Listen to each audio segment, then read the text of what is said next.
My name's Steve Zemke. I'm on the Seattle Urban Forestry Commission, also the chair of Tree Pack and Friends of Seattle's Urban Forest. I have a sort of quick two-part question. The first is impact fees under the Growth Management Act could be expanded to include schools, parks, roads. We're not doing that in the city. Would you support doing that instead of just affordable housing, which is important? The second part is trees are being lost in the city, mainly due to developments, the biggest impact. Would you support a replacement fee for urban canopy loss during development, which would help to maintain our canopy? You're going to tell me what to say?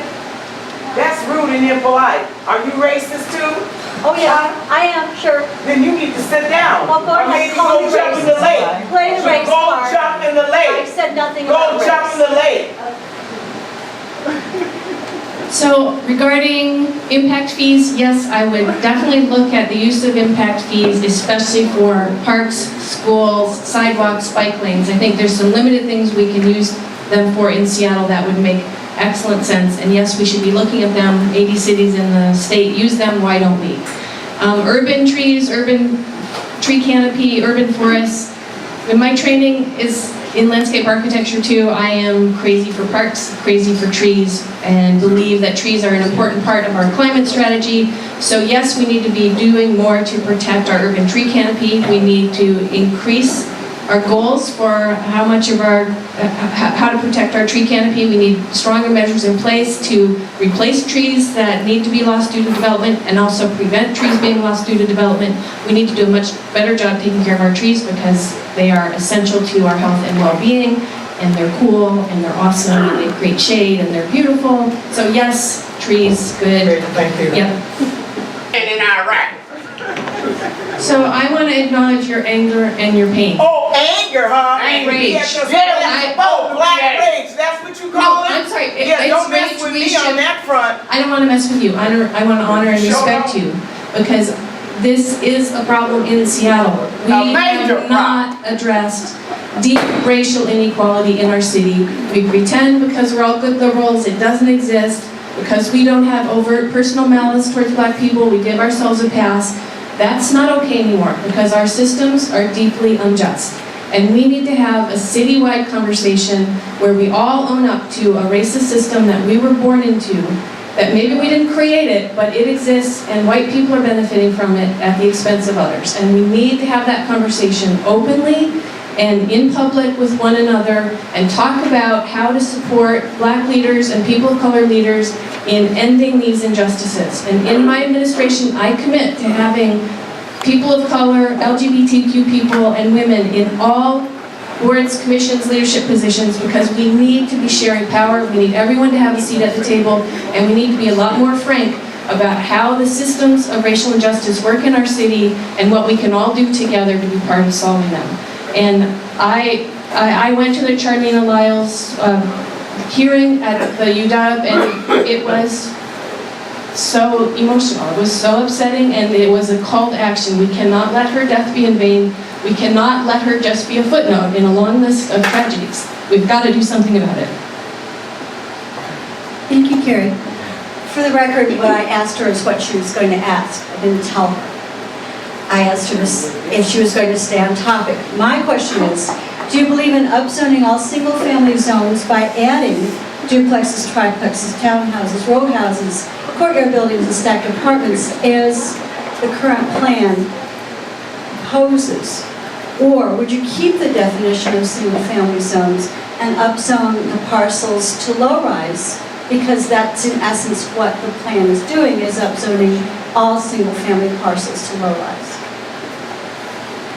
So you believe that the current upzones take away single-family zoning altogether and make them all low-rise? In essence, that's the definition. That's what the planners call the missing middle. They want to make all the single-family parcels subject to what is now low-rise. So I believe we have a problem in our land use code where we are making it practically impossible to build other housing model types that might be appropriate in single-family zones. We're basically making backyard cottages impossible, congregate housing impossible, duplexes, triplexes, row houses impossible. We need to change the way our land use code works so it's less prescriptive and it's more flexible, so more different building types are possible. And then work directly with developers on proposals in neighborhoods to see what might be a good fit in each neighborhood. So no, I don't want to make all single-family zoning low-rise or change it to current definitions, but I do want to add a broader range of housing types so that we can build more affordable housing, housing that's appropriate for small families, for people just getting started in life, for elders in our communities. And so that might mean, you know, some of this infill developments in the list that you talked about in low-rise zones or in single-family zones, but it depends on the neighborhood and what fits with that neighborhood. But the new design review process eliminates all design review for neighborhoods under 10,000 square foot parcels. So that won't happen. 10,000 square foot development, not parcels. Correct, thank you. Well, okay, so we need... So the role of the neighborhoods is removed from the new design review process. I think this is complicated, sorry, it's hard to answer in a 1-minute answer, but we need to look at what models fit in what neighborhoods. We need to re-look at the neighborhood planning process and the design review process to figure out the right way to meet this problem, because it's not on or off, it's not black or white. We have got to figure out a way to accommodate growth, and we've got to figure out a way to put with communities and have the dialogue in advance of the zoning changes and also as the buildings become proposed. So you would oppose, and will you oppose the new design review change for that? I'm not sure, because there's a lot of problems with the design review process. Just that one? Okay. I would seriously look at it and look to you for guidance, Sarah Jane. Hi, my name is Ron Melnikov, and I think things could be done still besides changing regulations and having long meetings about the ifs and buts of regulatory processes. I'll give 2 examples of things that I think can be looked at. One is, there are many small houses in this city that could have mother-in-law units, or in them that the basement isn't high enough. They could be jacked up. It's very inexpensive. The utilities are there, and where people would accept that, that would not change the neighborhood, allow people who live in small houses to get a value from where they are and not just sell to a developer. These ideas are not being discussed in this city. Second one is Terminal 5, which is the huge area the Port of Seattle has between Harbor Island and West Seattle. It's hardly being used. It could be a mixed-use development site. It's totally empty. And a person who worked there told me the port won't put new cranes there because they don't have enough business. The port says one day they're going to have the big ships come there and they're going to dredge the water. Why can't that be looked at as a site for new housing? Thank you. So on your first proposal, yeah, that's a great idea. Why aren't we talking about that? That is a great way to accommodate growth in a way that keeps ownership local, because local ownership of housing is essential if we want to keep wealth circulating in communities and local businesses. And that's a great idea. We should be looking at exactly that. With Terminal 5, I suggest you grill the port commissioners who are running for office on that. There are a lot of good port commissioners who want to come in and reform the system. The port is only operating at 60% capacity. They have a lot of land. They're protecting it for the future. Is their logic reasonable, or are they, should we be looking at other uses for some of the port land? So maybe Terminal 5 is probably the best terminal they have, so maybe that's not the one that should be converted, but are there other terminals that could be converted, maybe one's closer to Pioneer Square or in Inner Bay, because the port has way more land than they need, and if things keep going the way they're going, where the bigger ships are going to other ports, we're not going to recover and get back to 80-90% capacity.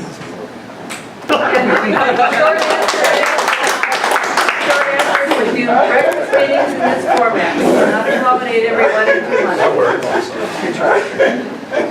My name is Tim Hunter. I'm the chair of the Lake City Neighborhood Parks and Open Space and Community Center Committee.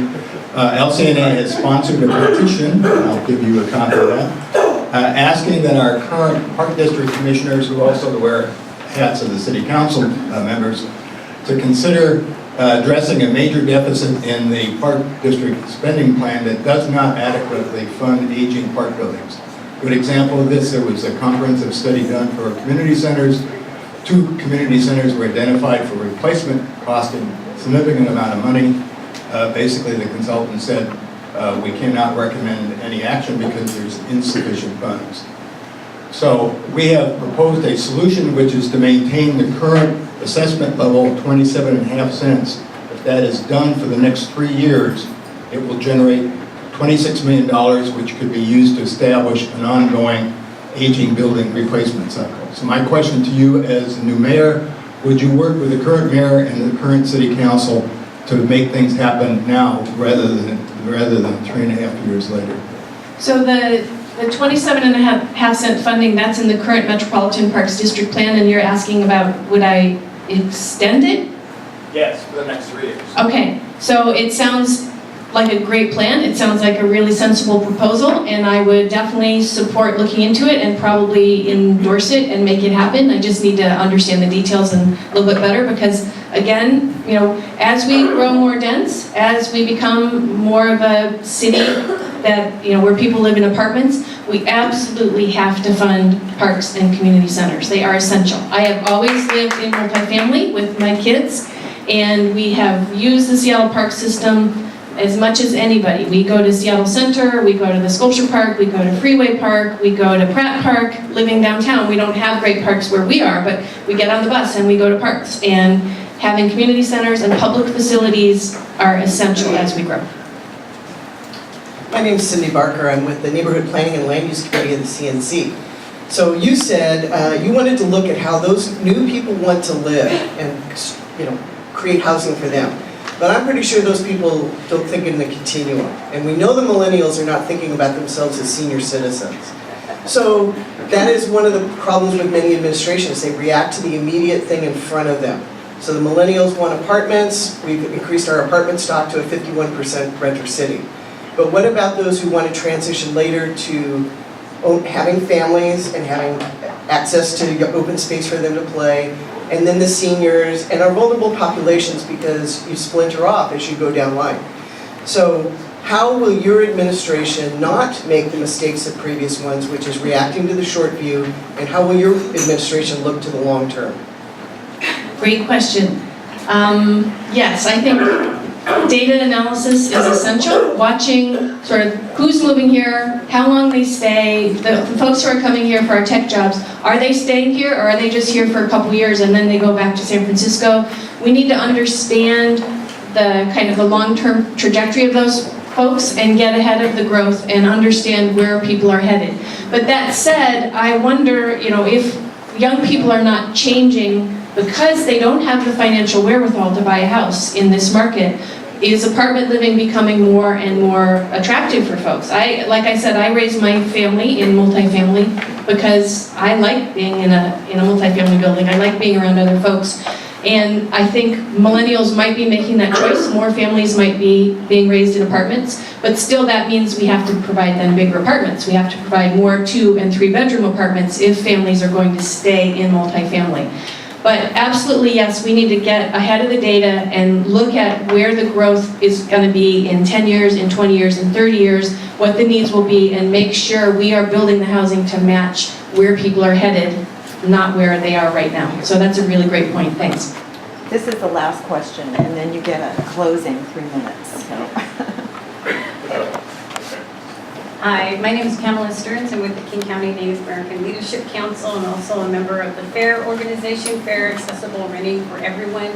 And my question is around your response on the formerly incarcerated individual and transitional housing. You mentioned that you would work towards supporting that effort to create more transitional housing. And my response is not everyone needs transitional housing. We have those that have been incarcerated have served their debt to society and now have come out, and some of us have jobs. I have a great paying job, but I can't rent to anybody. So I guess what I wanted to say is housing is a human right. Everybody deserves housing. Yes. And denying housing to individuals with criminal records is a form of discrimination, and I just want to know what your position on that, and if you would support the no look back period on the rental applications There's a fair chance legislation on that's coming out soon, and I want to know what your position on that is. I am with you on this. I think people who have come out of prison system or incarceration of any kind have paid their debt to society, and we need to do a much better job welcoming them back in. We have created a situation where they can't get housing, where it's very hard to get jobs, and where they often come out of prison with incredible debts, and it's basically a life sentence. And so we need to do a better job of saying, wiping the slate clean, welcoming folks back in, and yes,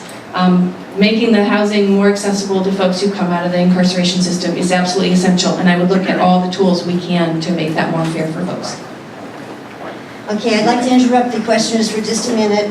Mike McGinn is here in the building, but he's safely ensconced at the end of the hall, and he will wait until we're through. So, question for Cary.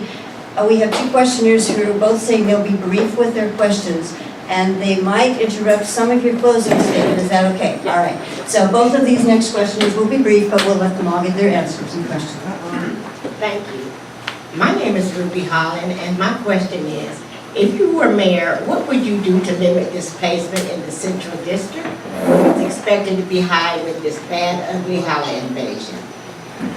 I think we have to look, treat the central district and historically redlined neighborhoods with absolute care, because the culture and the connection of the Black community in those neighborhoods is essential to protect. It is not okay to disperse folks from the Black community and push them out just because other people with more money want to live there. It's unconscionable. We have got to stop it. So I would look at how do we make sure we are working with the community to develop growth guidelines that are beneficial for the community. So make sure the housing we're building is affordable to and reserved for folks from the community, and the commercial spaces and the art spaces are for folks from the community, and do this with community benefit agreements like the Liberty Bank building, because we've got to protect communities of color, or we can't. It's unconscionable to not do that.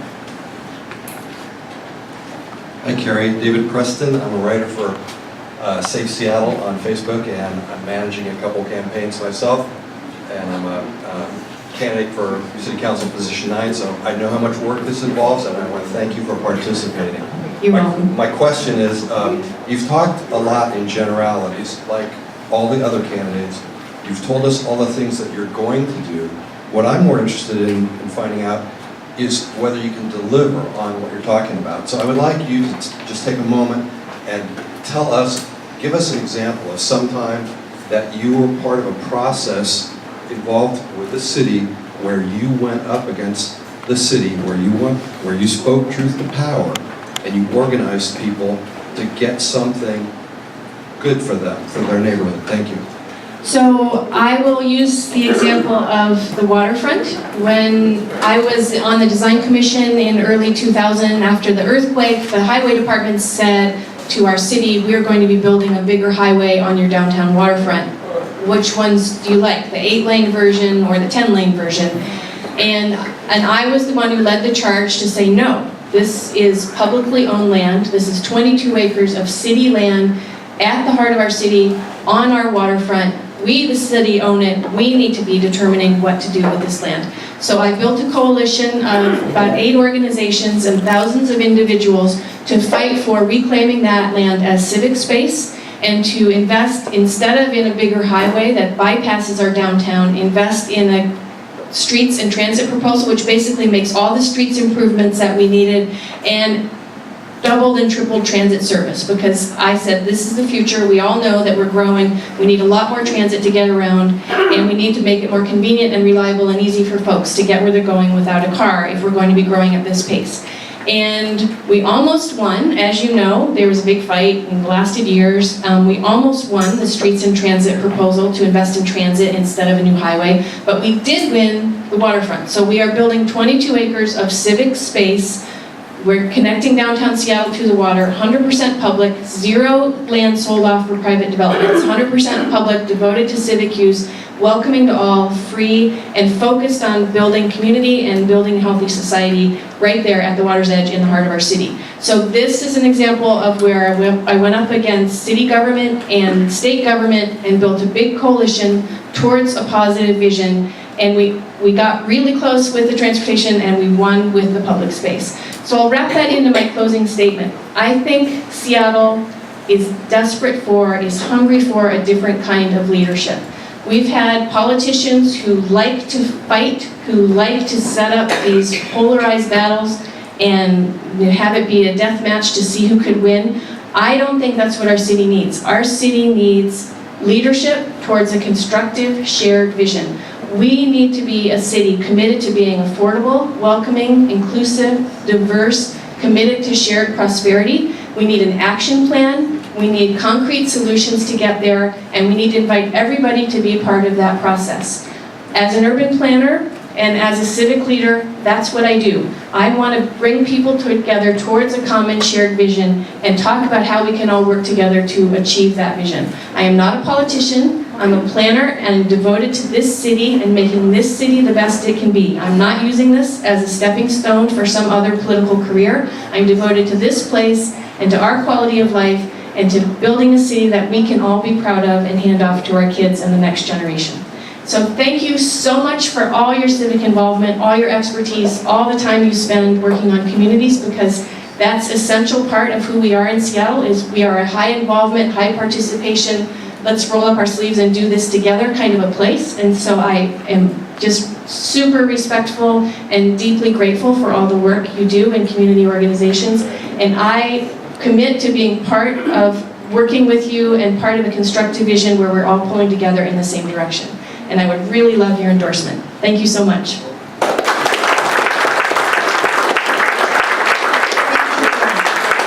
Okay, stay put, we have another one coming soon. Thank you very much.